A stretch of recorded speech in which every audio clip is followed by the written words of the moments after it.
Funeral was silent, until the German shepherd began barking at the coffin, refusing to stop. At first, everyone thought it was grief. But when the barking turned frantic, something shifted. What the dog was trying to say would uncover a miracle so shocking, it left every mourner speechless and trembling. Today, they were saying goodbye to Officer Daniel Granger, a decorated hero, a beloved husband, and a partner to one very special German shepherd.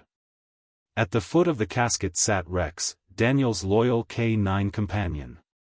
He wore his black vest with the word "police" stitched boldly across the side. But Rex didn't sit still. He let out a low whine, then a soft bark. At first, no one paid attention. They assumed he was just grieving, confused by the crowd and the absence of his partner's voice. Then Rex's behavior changed. He stood on all fours, ears pricked, eyes locked on the casket. His tail stiffened as a deep growl rumbled in his chest. Suddenly, he began barking sharply, loud, desperate, echoing across the room like a warning. People turned in their seats, confused. The officer beside Rex tried to tug him back gently, but the dog wouldn't budge. Instead, he lunged toward the casket, his paws scraping against the polished wood. Whispered murmurs spread through the chapel. Something was wrong. The widow looked up, startled. Rex had never behaved like this before. His bark wasn't just sorrow, it was a signal. The barking didn't stop. People began shifting uncomfortably in their seats. Some assumed it was the stress of the moment. Others thought Rex was simply reacting to grief in the only way he knew. But to those who had worked with K9s before, veteran officers sitting in the pews, there was something unsettlingly familiar about the way Rex was reacting. It wasn't panic. It wasn't fear. It was alertness. Focus. The kind of intensity only a working dog shows when he's onto something. One of Daniel's close colleagues, Officer Bryant, stood up and walked over. "Easy, boy," he said softly, crouching down and placing a hand on Rex's neck. But Rex didn't flinch or growl. Instead, he barked again, sharper this time, directed right at the base of the coffin. Then something shifted. Rex stopped barking and began pacing in circles around the casket, whining, sniffing along the edges. He returned to the same spot, paws tapping against the wood. That's when Officer Bryant noticed something strange, an almost imperceptible noise coming from inside. A faint, muffled cry. Bryant's face paled. He turned to the funeral director. "Open it," he said urgently. Gasps rippled through the mourners. The director hesitated, stammering something about protocol, but Bryant's voice grew firm. "Open the casket now." Rex growled again, pressing his nose against the lid. The room fell dead silent as the lid creaked open. And nestled beneath Daniel's folded hands, hidden in the folds of his uniform, was a tiny, squirming newborn puppy, alive. No one moved. The air inside the funeral home thickened with disbelief as eyes locked on the tiny creature stirring on Daniel's chest. The puppy was trembling, no more than a few days old, its fur still damp from birth, its nose searching blindly for warmth. Rex let out a soft, low whimper, his tail wagging cautiously as he peered into the coffin. His entire posture had shifted, from frantic to protective, almost paternal. "How? How did it even get there?" someone whispered. The priest crossed himself. Is this a sign?" But Officer Bryant, his hands shaking, leaned closer and gently scooped the fragile pup from the casket. As he did, something slipped from under the edge of Daniel's jacket, a folded piece of paper. Curious and shaken, he picked it up, noticing Daniel's handwriting on the outside. It read, "If anything happens to me, please take care of them." "Them?" Bryant echoed aloud. Another gasp filled the room. Rex, still standing guard, gently nuzzled the infant puppy and let out a bark, not one of alarm, but of confirmation. He wasn't just reacting to grief. He had been trying to protect the pup all along.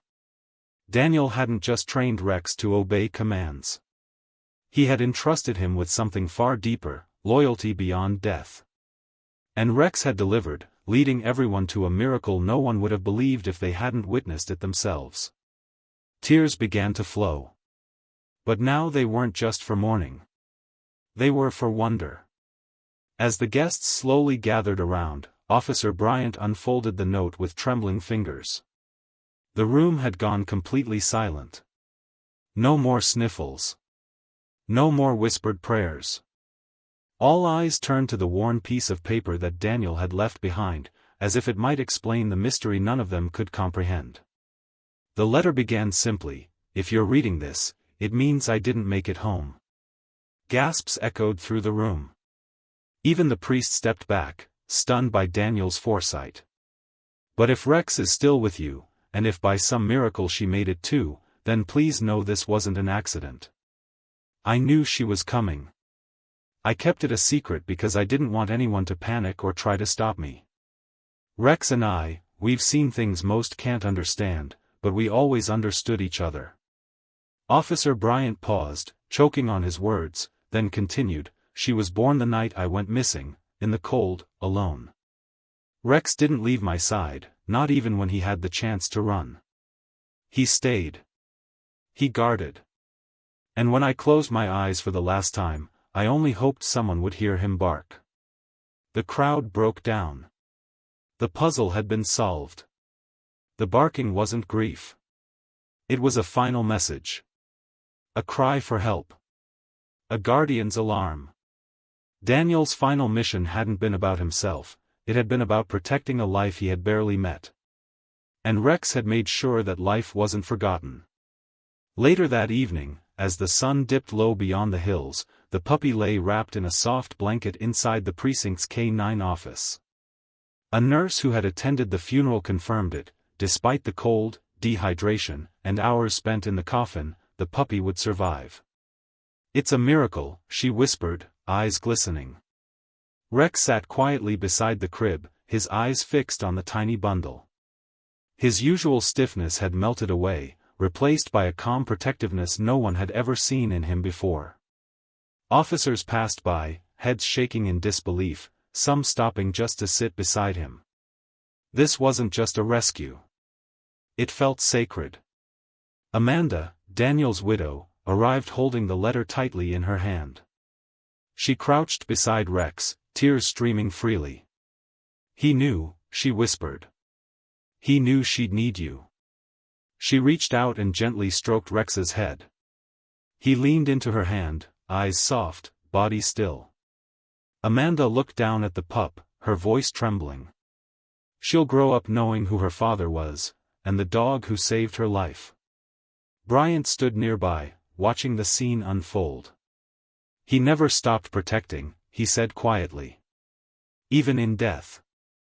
The department decided unanimously, the puppy would stay with Amanda and Rex. She would grow up not only surrounded by love, but with a living piece of her father watching over her. And Rex, he hadn't just lost his partner. He had found his new purpose. He hadn't barked out of fear. He barked because life still remained. If you like this amazing K9 dog story, don't forget to like and subscribe. More incredible stories are coming.